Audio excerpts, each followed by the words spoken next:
¿Qué tal? ¿Cómo les va? Buenas noches. Casi las 11 de la noche y aquí estamos haciendo nuestro programa hasta la 0:30. Programa que le vamos a dedicar a la memoria de Guillermo Alfieri, nuestro querido maestro que falleciera en la mañana del domingo, y a su familia. Guillermo nos enseñó mucho y nos enseñó de la vida, pero fundamentalmente nos enseñó a hacer periodismo. ¿Qué es lo que hacemos y lo que vamos a hacer hasta en esta nueva edición? Porque pasaron muchas cosas esta semana, pasaron muchas cosas, y estamos a miércoles recién. Pero aquí parece que estuviéramos en día viernes. O sea, el lunes declaró Sergio Barisco en una causa que venimos trabajando desde su arranque, que viene generando una repercusión ya nacional muy importante. Usted hoy se va a enterar de lo que declaró cada uno de los imputados, se va a enterar de muchos datos, porque tenemos mucha información, se va a enterar de la denominada huella económica que está trabajando el juez Ríos, que hicieron toda una serie de allanamientos, usted recordará, en el municipio el mismo día que estaba declarando Barisco, Hernández, Bordeira y etcétera. Secuestraron más de 6 cajas. Hasta ahora van chequeando algo así como 150 contratos en el municipio de gente ligada a Celis. Entre 6.000 y 15.000 pesos cada uno. En 2 años, si tomamos 15.000, o sea, la media, entre 6.000 y 25.000, perdón. Si tomamos la media como 15.000, en 2 años serían algo así como 54 millones de pesos. Una vergüenza. Pero ya vamos a hablar de todo esto. Buenas noches, ¿cómo andan los muchachos? Pero vamos a los títulos. Primero vamos a los títulos, Anto. Esta noche en Cuestión de Fondo. Abuso en la facultad. Por primera vez habla en televisión una de las víctimas del docente Conrado Rudy Estudilla. El catedrático de la UADER está acusado de acosar y abusar de alumnas. Las denunciantes piden un juicio académico. La ciudad del cáncer. San Salvador duplica la media nacional de muertes por cáncer.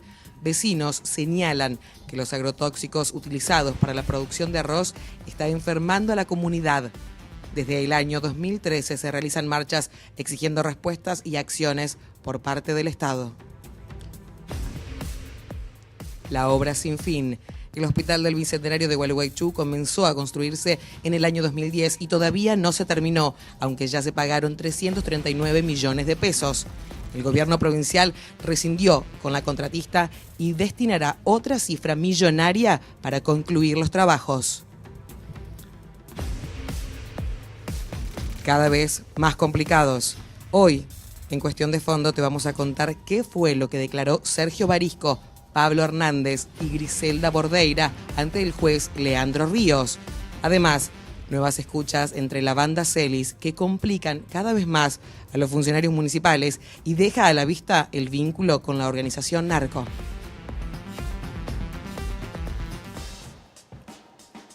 Bien, ¿cómo andan? ¿Cómo anda la gente? Bien. Buenas noches. Hola, Bien. buenas noches. Natalia, Londero. Hoy lo sumamos a Juancito Budvilowski. ¿Cómo andas, Juancito? ¿Cómo andas, ¿Bien? Daniel? ¿Todo bien? Qué corbata que clavamos, ¿eh? Tremenda, ¿no? Bien. Anda bien el pibe, anda bien. Se va sumando a este equipo de trabajo. Ya está con nosotros el fiscal de Estado de la provincia, el doctor Julio Rodríguez Cisnes, con quien vamos a hablar. A agenda abierta, como trabajamos cada uno de los temas. Pero anticipamos un fragmento del informe que en breve estaremos viendo sobre el aumento de cáncer en San Salvador, un trabajo que hiciera Natalia el fin de semana, acompañada de Claudio Gianelli. Un poquito para anticipo, a ver. En el 2011 empieza a haber cada vez más muertes, en el 2012, en el 2013, hasta hoy. En 40 días murieron 4 personas jóvenes. Yo trabajo hace 26 años en un molino arrocero, o sea que puedo hablar libremente de lo que pasa ahí adentro, de la forma que a uno lo envenenan, lo enferman, lo contaminan. Hace 31 años que soy asmático crónico, tengo EPOC, tengo presión, tengo hipotiroidismo. Tuve un problema con mi hija, le detectaron que tenía muy baja los glóbulos. Y bueno, la mandaron urgente a Concordia y allá me salió que tenía un principio de leucemia.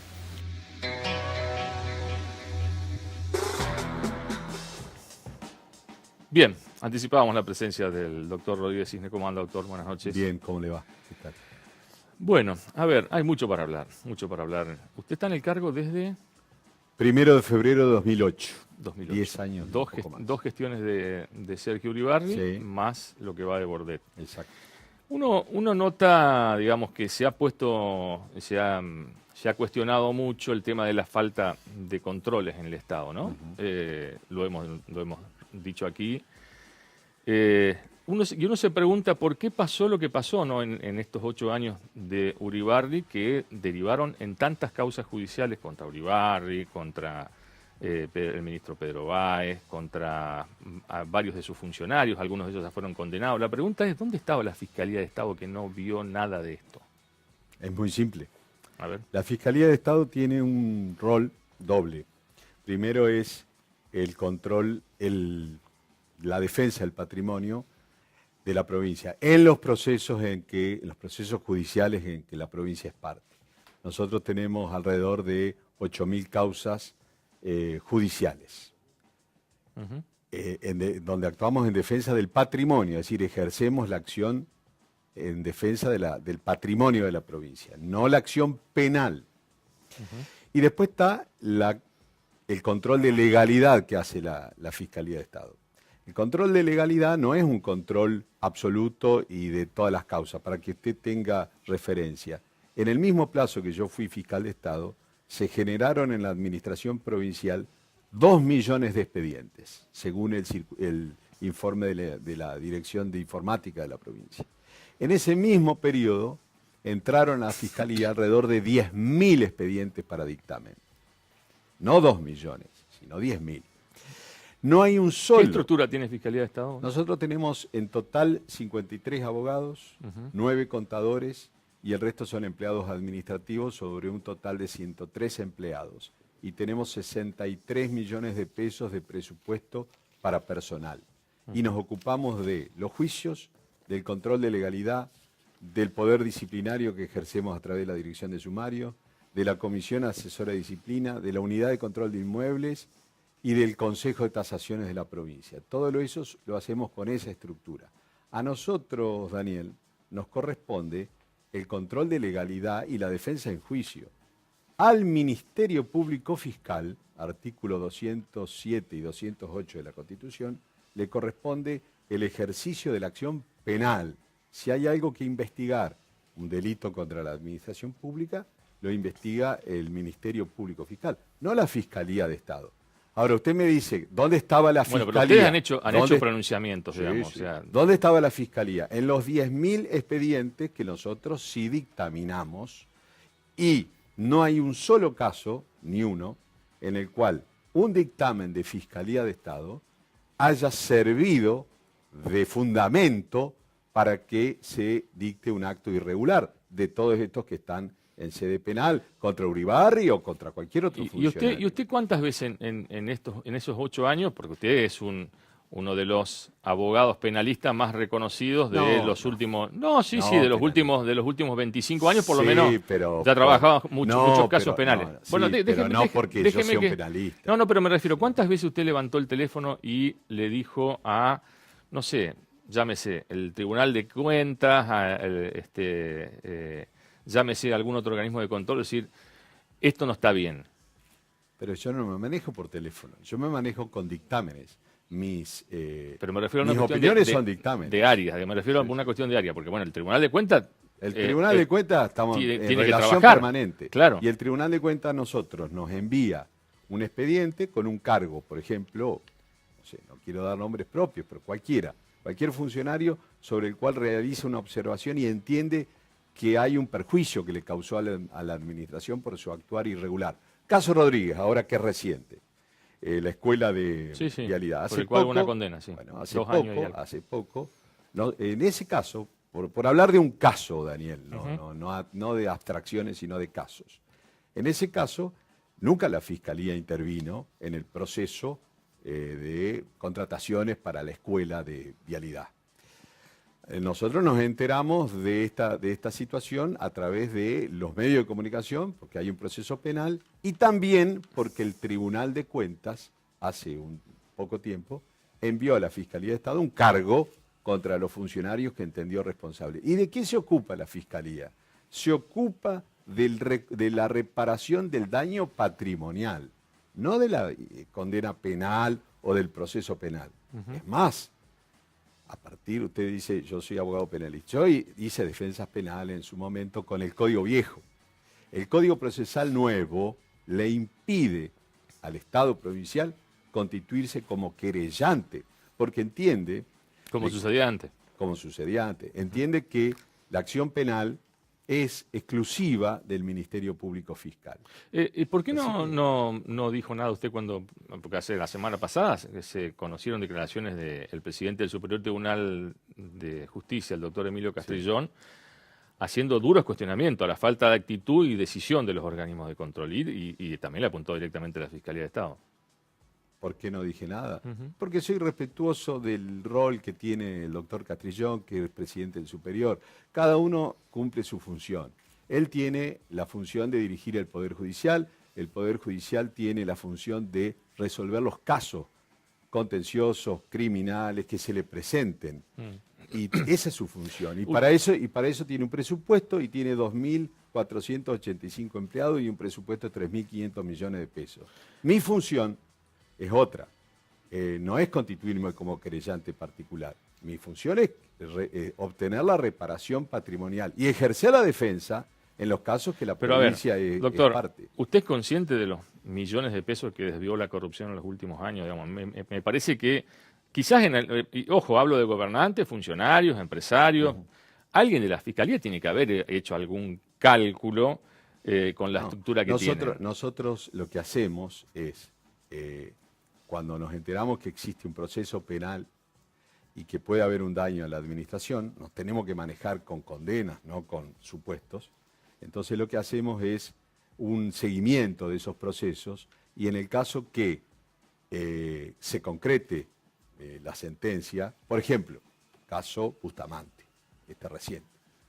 Ahí hay un juicio abreviado, pero hay una sentencia judicial. Entonces tenemos una oficina que a pesar de que no es el rol propio de la Fiscalía, pero tenemos una oficina que hace ese seguimiento y entonces si hay un perjuicio, accionamos. Y en este caso vamos a accionar, se lo anticipo desde ya. O cumplimos, ejecutamos la sentencia, caso Riguelato. Ya en el juicio abreviado el perjuicio se reparó y en consecuencia lo que me corresponde a mí, me corresponde ir y tomar posesión de los inmuebles que se decomisaron. Caso Yedro, no me corresponde a mí ni intervenir como querellante ni como juez. Me corresponde que cuando el decomiso se concretó, yo fui, tomé posesión del bien y fui personalmente y lo hice. Sí, recuerdo. Y lo hice y fue bastante conflictivo. Pero el tema es los roles de cada uno.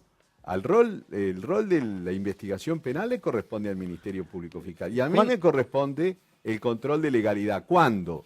En las causas en las que yo intervengo como fiscal de Estado, que son 10.000 aproximadamente. Le digo una cosa más. No me quedé, porque usted me lo está planteando, no me quedo con que intervienen 10.000 y qué pasó con el otro 1.990.000.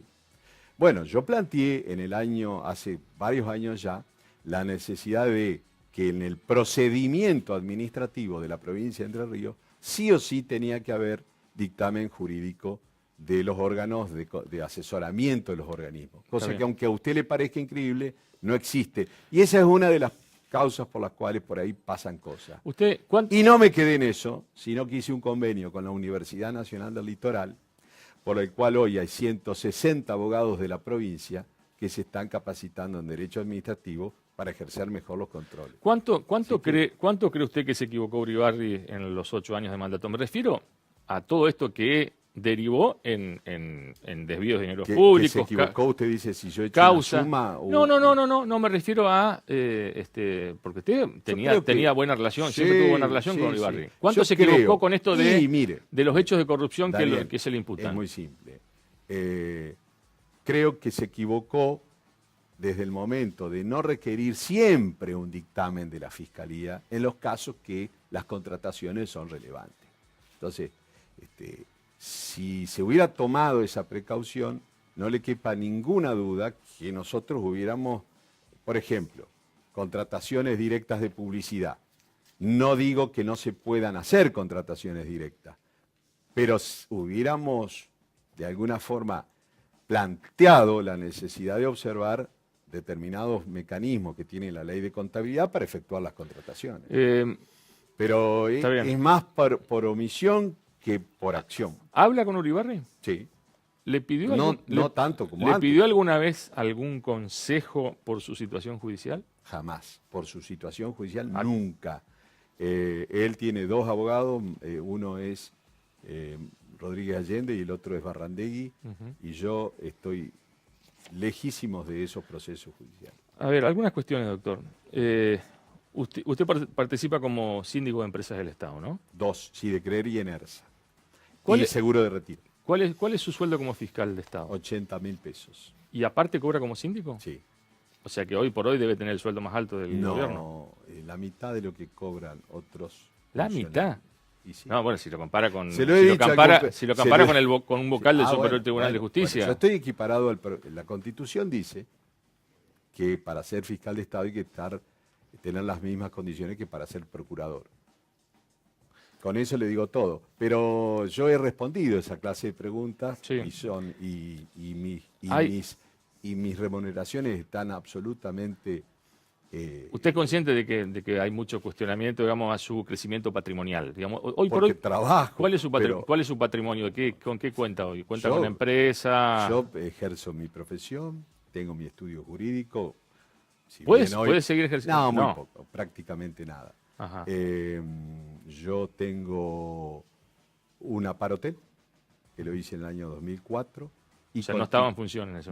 No. Ese lo hice entre 2004 y 2005, 2006. Ajá, no estaba. Yo asumí en el 2008. 2008, claro.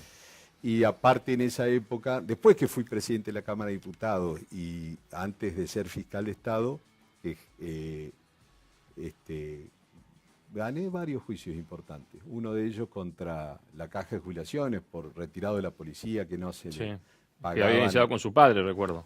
En el año 1992 lo Sí. iniciamos y lo terminamos después que él murió en el año 2004. ¿Y no tiene también una empresa de camiones? Sí, tengo, sí. ¿Y al Estado no le factura, digamos, a Jamás. Vialidad Provincial? Yo me Seguro, enteré- ¿no? Mire me que todo esto, enteré- mire que esto me lo ve mucha enteré- gente, ¿eh? Me enteré, Lo ve mucha gente. Me enteré que alguien anduvo, y viene perfecta su pregunta, porque jamás yo ni recibí un pago de Vialidad, ni contraté con Vialidad, ni siquiera me he comunicado con alguien de Vialidad para pedirle algo, solamente para saber las causas estas que salieron recientemente. Pero le digo, por allí hay algunas investigaciones. Yo tengo 9.000 juicios, ¿no?, que llevo desde la Fiscalía. Y he participado en 10.000 expedientes administrativos y hay algunos de esos 10.000 que supone investigar determinadas cosas, no penalmente, sino la regularidad o irregularidad del actuar de la administración. Y puede haber gente que esté molesta tratando de que yo no haga lo que tenga que hacer o haga otra cosa, y en una de esas ese tipo de versiones o cuestionamientos sobre mi función, mis remuneraciones, provienen de allí. De gente que está tratando de que yo no vea determinadas cosas o haga otra cosa. ¿Sigue Es teniendo así. el departamento ese de calle Córdoba 667 Sí. que se le alquilaba a Uribarri? No, ahí está mi estudio. En el Córdoba 667 Ajá. No, es más, está mi estudio. es en Más Córdoba, arriba, 585, 580. ahí sí. Sí, Y sí, que lo usted tengo. le había alquilado Sí. a Uribarri. Y se lo alquilo, sí. ¿Y sí. no es un error eso que un fiscal de Estado le alquila Porque al es entonces un- gobernador, digamos? Porque se lo Sí, alquiló en sí, época que sí, era pero ese gobernador. es un acto privado, un contrato privado. Sí, pero ¿y lo de ser y parecer, Bueno, doctor? Está bien, pero usted dígame, ¿en qué causa yo he traicionado los intereses de la provincia de Entre Ríos? Una, la he defendido en los juicios más importantes. Mire, el del conurbano bonaerense. Yo lo podría haber justificado la contratación como se hizo en otras épocas, con la letra de cambio 025 Sí, y otros sí. casos. Podría haber justificado la contratación 004. 004. Hubiera podido justificar la contratación de otro abogado y le hubiera hecho patrocinar la demanda, como ha pasado en esta provincia, y todavía tenemos juicios relativos a eso, no solamente la 004, y yo tomé la decisión de hacerlo yo con el doctor Lautaro Dato y el doctor Pablo Giannini y el equipo de la Fiscalía de Estado. Y asumimos una defensa que es el juicio más importante que ha tenido la provincia de Entre Ríos en términos patrimoniales, en términos de compromiso con el Tesoro. Y siempre, y lo he hecho de frente y no le saco el cuerpo a las causas judiciales, de manera que yo ejerzo mi función de la mejor. Usted sabe, yo me comprometo y por ahí me he comprometido más de la cuenta, pero no hay un solo, me refiero a otras épocas, ¿no? Fui concejal, fui diputado más de la cuenta en el sentido que, por ejemplo, cuando fui diputado llegué a plantearle un juicio político al gobernador. Pero digo, no va a encontrar usted ningún caso en el que la Fiscalía haya intervenido, en que hayamos traicionado los intereses de la provincia, ni por Uribarri ni por ninguna otra persona, por más amistad o enemistad o conocimiento que yo Una tenga. última, doctor. Usted militó mucho tiempo con Sergio Barisco, Sí. ¿no? Es de la época, digamos, o sea, creo que Sergio Barisco Muchísimo, lo conozco desde 1982. ¿Y cómo ve la situación de Barisco hoy por hoy? Y mire, Daniel, yo de ahí tengo que decirle que yo fui concejal de Humberto Cayetano Sí, sí, Barisco, cuando- 1995, Y 1999. Barisco era secretario privado de su padre. Claro. Hicimos una buena gestión, entiendo yo. Yo guardo profundo respeto por la memoria de Humberto. Pero acá está- Lamento esta situación profundamente, pero como abogado también le digo, yo no ¿Pero soy... lo lamenta afectivamente o lamenta No, de no, que lamento la situación. Barisco haya llegado a esta instancia? Claro, lamento la situación por la que estamos viviendo. Es decir, Paraná, yo la última vez que hablé con Sergio Barisco, le dije que lo mejor que podíamos hacer era, estaba preocupado por otro tema, dragar el puerto de Diamante porque íbamos a lograr entre Paraná y Diamante una unión y un crecimiento enorme. Y lamento esta situación. Pero como abogado también tengo respeto por el proceso judicial. Y yo no conozco, no soy parte ni conozco el proceso ¿Y usted, pero judicial. usted le hubiera sugerido de que se tome una licencia? Tal vez que sí, es una decisión O sea, muy usted personal. es consciente que en otro país un intendente con esto hubiera renunciado, ¿no? Es compleja la situación, pero es compleja. Yo creo pero tengo profundo respeto por el proceso judicial. Y le Sí, voy a sí. decir otra cosa, aunque caiga 30 antipático, segundos. Daniel. Yo creo en la Presunción de inocencia, sí. Sostengo que la presunción de inocencia debe respetarse. Sí, sí. Y bueno, y entonces hay que seguir el proceso y esperar que termine ese proceso. Y bueno, él será consciente y tomará las decisiones que su conciencia le indique. Ojalá podamos salir rápido, porque no podemos estar con este tema encima en la ciudad de Paraná. Bien, doctor, gracias. Al contrario. Nos anticipamos justamente esto de Sergio Barisco, ¿no? Que vamos a trabajar en el último bloque. En el último bloque vamos a trabajar. Tenemos muchas cosas para contar. Hay mucha información que no ha salido en ningún medio. Pero nos vamos metiendo. A ver si nos vamos metiendo, Natalia, en... No, perdón. vamos metiendo con Londero en el tema del Hospital Bicentenario, Oscar, ¿no? Bueno, esta es una obra que empezó a ejecutarse en el 2010, financiada en forma conjunta por la Nación y la provincia. El gobierno federal, a través de aportes que efectuó el Programa de Asistencia Médico Integral, el PAMI, la Obra Social de Jubilados y Pensionados. No solamente el Hospital de Bicentenario de Gualeguaychú, sino también el Hospital de la Baxada, que está aquí en Paraná. Ninguna de las dos obras está completa, es decir, hay una gran estructura armada en los dos casos, pero todavía el hospital, tanto en Paraná como en Gualeguaychú, no están funcionando a pleno. Y en el caso de Gualeguaychú, recientemente, el mes pasado, el gobierno de la provincia, después de un largo proceso y una discusión en un expediente administrativo, firmó un acuerdo con la Unión Transitoria de Empresas que tenía a su cargo la ejecución de la obra para recibirla en forma definitiva.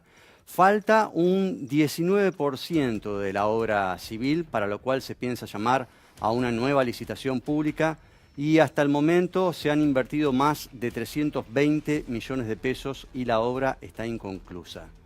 Y de acuerdo a lo que se ha anticipado, se estima que serán necesarios entre 160 y 170 millones de pesos más para poder terminarla. Eso con base en un cálculo optimista que hace la gestión de la provincia, aunque hay que seguir de cerca también el tema de las modificaciones en materia financiera, el incremento de los precios, cómo impacta el aumento de los productos de la construcción y cómo eso incide en el presupuesto que oportunamente ha previsto el gobierno de la provincia. ¿Hablaste con el ministro? Hablamos con el ministro de Planeamiento, Luis Benedetto, también con el secretario del área, Marcelo Richard, y bueno, le preguntábamos concretamente a Benedetto cómo había sido ese proceso para rescindir el contrato con la Unión Transitoria de Empresas que han conformado en su momento las firmas Ornus, Sociedad Anónima, Cavalli, Sociedad Anónima y Cesech, Sociedad Anónima. Y esto decía el ministro.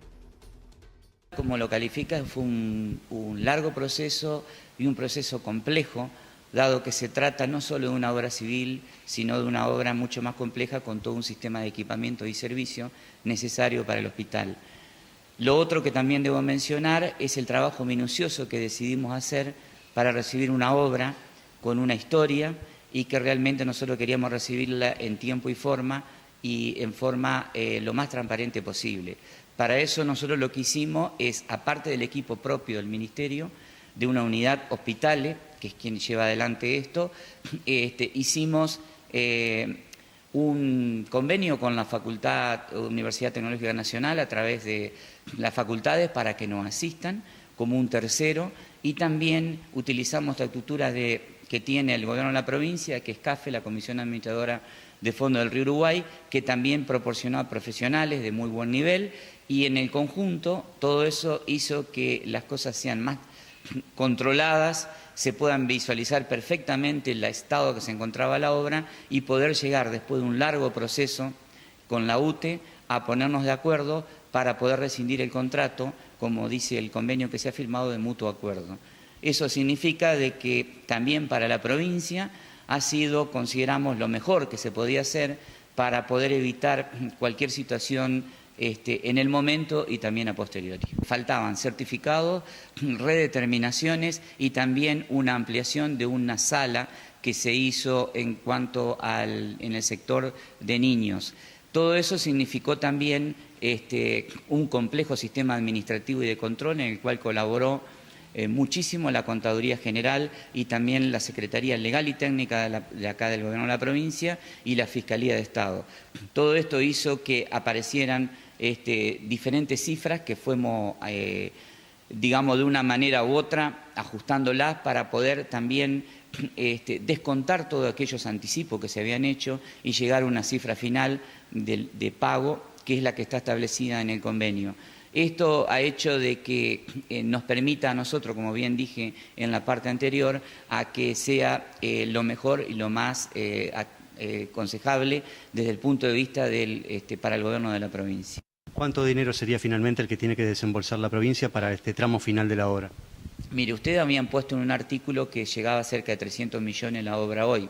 De esos 300 millones tenemos unos 160 millones aproximadamente en lo que es la obra civil y el resto es equipamiento. De manera que nosotros vamos a iniciar la obra con fondos propios para poder hacer los reclamos respectivos y la presentación de documentación a Nación para ir recuperándola. Por eso no le puedo dar con precisión lo que Nación directamente va a reconocer en lo que respecta a esto. ¿Y ya hay previsión presupuestaria para este ejercicio 2018? Nosotros hemos hecho previsión presupuestaria para el ejercicio 2018 con algunas partidas, lo que ya hemos hablado con el Ministerio de Economía, la necesidad de, si es necesario, en el tiempo que queda del año, algún reforzamiento de partidas presupuestarias.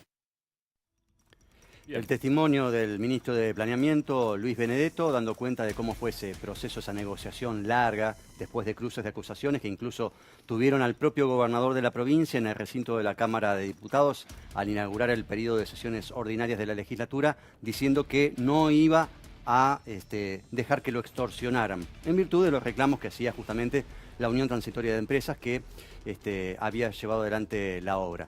Decíamos, 330 millones de pesos que ya se han invertido hasta ahora en este hospital que todavía no se concretó. Ahí estamos viendo justamente una placa con un detalle de algunos de los desembolsos que se fueron haciendo desde 2010 a esta parte. Comenzamos en aquel año 2010 con un presupuesto oficial de más de 160 millones de pesos. Después, en noviembre de 2013, y tras negociaciones con la Unión Transitoria de Empresas que ejecutaba la obra, se incorporaron otros 24 millones de pesos y así se había llegado a un monto de 194 millones de pesos que con redeterminaciones, incrementos y ajustes llegó a esa cifra que incluía también el equipamiento y el instrumental médico a más de 330 millones de pesos.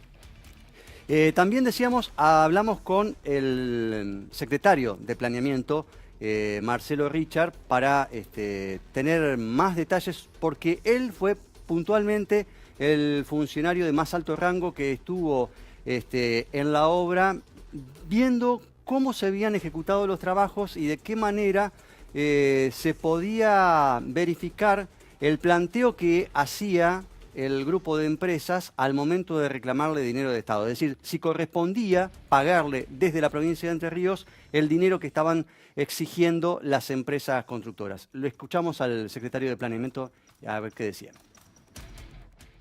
Toda la obra, por supuesto, tenía elementos que requerían un análisis, ya que esto después lo teníamos que volcar en lo que quedaba para poder hacer un nuevo llamado de licitación. La particularidad justamente de este relevamiento era que nosotros teníamos que avanzar paralelamente con la toma de la obra, pero a su vez también ir armando todo un pliego que nos permita hacer un nuevo llamado de licitación. ¿Y ese pliego qué características va a tener? Bueno, las características de un pliego normal, como todo lo de la obra pública, con la particularidad, en este caso, de que hay tareas que son y que están construidas y que hay que completarlas, y por lo menos tiene que estar muy bien aclarado, sobre todo en las especificaciones técnicas particulares, que es donde se establece ahí cuáles son las características de cada uno de los sectores, cada uno de los aspectos de las obras específicas. Así que en este tema justamente es donde más tiempo llevó y el proceso que fue también llevado adelante en conjunto con la empresa, y dado los tiempos que nosotros requeríamos por ahí, bueno, tuvimos prácticamente 5 meses trabajando intensamente para poder llegar a un acuerdo definitivo y contar ya hoy con el proyecto que nos permita llevar adelante una nueva licitación. ¿Hay un monto tentativo de cuánto se necesitaría para poder culminar esta obra?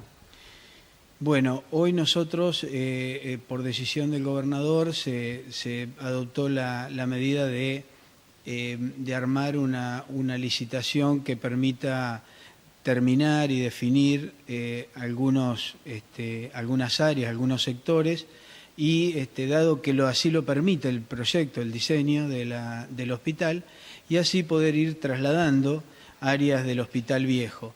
Esto requiere justamente de un proceso constructivo que permita ir dejando áreas terminadas.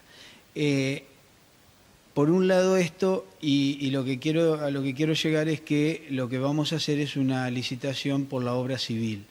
Dentro de lo que es la obra civil estamos hablando aproximadamente, todavía no están definidos por los últimos inconvenientes de esta última semana respecto de costos de materiales que todavía no tenemos definido. Estamos hablando alrededor de 160, 170 millones de pesos. El testimonio del secretario de Planeamiento, Marcelo Richard, dando cuenta de lo que se prevé, entre 160 y 170 millones de pesos para terminar la obra. Teníamos también preparada otra placa con algunos datos que hacen al detalle de lo que fue la larga negociación con la Unión Transitoria de Empresas para rescindir el contrato. En un momento determinado, después de cruces de acusaciones entre uno y otros, se reconoció por parte del gobierno que estaban teniendo una deuda de 5.500.000 pesos. También la contratista admitió un monto semejante por haber hecho mal algunos cálculos e interpretaciones acerca de dinero que debía cobrarle al Estado. Y finalmente, junto con la rescisión del contrato, se firmó el decreto 1096, el 4 de mayo pasado, que estableció el reconocimiento por parte del Estado de algunos de los reclamos que hacía la Unión Transitoria de Empresas y el rechazo de otros. Finalmente, la provincia, para cerrar todo este largo conflicto y esta negociación, aceptó pagar 13.622.777 pesos. Y ahora resta que en los próximos días aparezca publicado el decreto por el cual se formaliza esta rescisión del contrato y después que se llame a licitación pública para terminar con la obra civil en el hospital de Gualeguaychú. Bien, Oscar. Querías hacer una acotación respecto del sueldo de síndico, era de Rodríguez Cisnes, ¿no? Sí, porque lo estuve escuchando cuando conversaba con vos. Él decía que es síndico de ENERSA, Energía de Entre Ríos. ENERSA, sí, de creer, y me dijo una tercera. Que no... Sí, la compañía de seguros es de una de las empresas del Instituto del Seguro, sí, donde ahí no cobra. Sí. Pero en el caso de ENERSA, formulamos en el mes de abril un pedido de acceso a la información pública dirigido a su presidente, el ingeniero González, que hasta ahora no se contestó. Pero en el interín, el propio Rodríguez Cisnes, enterado de que estaba ese pedido de información pública tramitando, brindó la información. Primero la pidió a ENERSA y después la brindó.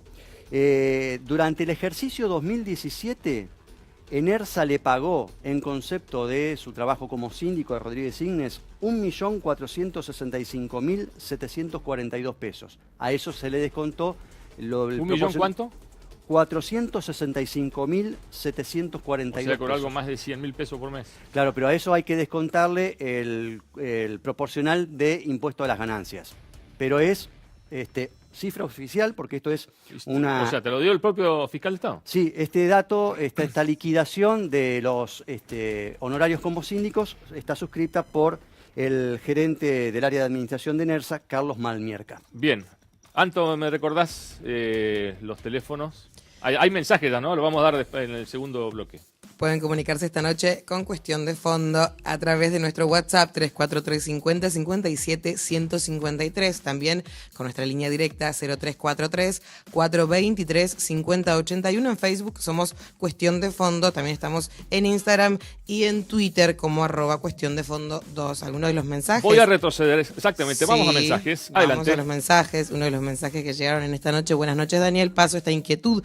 Me parece que le corresponde renunciar al comisario general Frank, que está en su derecho de ocupar puesto político, pero no me diga que no la conocía a la señora Bordeira, lo dice Manuel. Yo creo que la televidente tiene razón.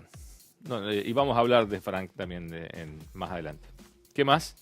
Más mensajes que llegan en esta noche. Dice, estamos como estamos porque hay abogados como el señor Rodríguez Cisnes que venden el alma por un cargo. Mensajes que llegaron a nuestro WhatsApp de forma anónima. Bueno, anticipamos lo que vamos a hablar en el arranque del próximo bloque sobre lo que sucede en San Salvador. Bueno, estuvimos en San Salvador, una localidad ubicada a unos 50 kilómetros de Concordia. San Salvador lo conocerán los televidentes por ser capital nacional del arroz, es un gran polo productivo y también se asociará a los aumentos de casos de cáncer. Seguramente ha estado en los medios nacionales e incluso internacionales con un reclamo muy fuerte de vecinos por el aumento de casos de cáncer, vinculado, suponen los vecinos, a justamente el sistema de producción del lugar. Bueno, hubo movilizaciones, reuniones y hasta un relevamiento sanitario que tuvo sus resultados. En el próximo informe que vamos a ver en el bloque que viene, vamos a conocer cómo es el después de todas estas movilizaciones y reclamos. Bien, Natalia, nos vamos a la primera pausa, después seguimos hasta las 0:30. Hoy estamos haciendo Cuestión de Fondo.